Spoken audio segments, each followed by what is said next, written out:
जळगावच्या रावेरमध्ये काल अवकाळी पाऊस आणि गारपीट मोठ्या प्रमाणात झाली।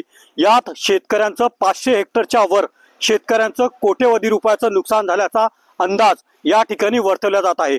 सध्या रावेर परिसरात आपण आहोत। कशा प्रकारे शेतकऱ्यांचं या गारपीट आणि अवकाळी पावसामुळे नुकसान झालेलं आहे आपण पाहू शकता। या ठिकाणी अक्षरशः जे शेतकऱ्यांचं मका पीक हे जमीनदोस्त झालेलं आहे। अक्षरशः हातातोंडाशी आलेलं पीक या ठिकाणी शेतकऱ्यांचं हे उद्ध्वस्त झालेलं आहे।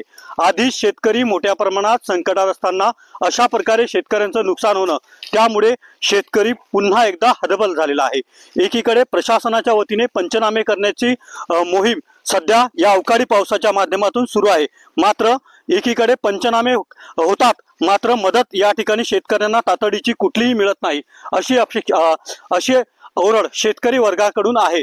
त्यामुळे तातडीने पंचनामे करून शेतकऱ्यांना मदतीची मागणी या ठिकाणी शेतकरी वर्गाकडून केली जात आहे।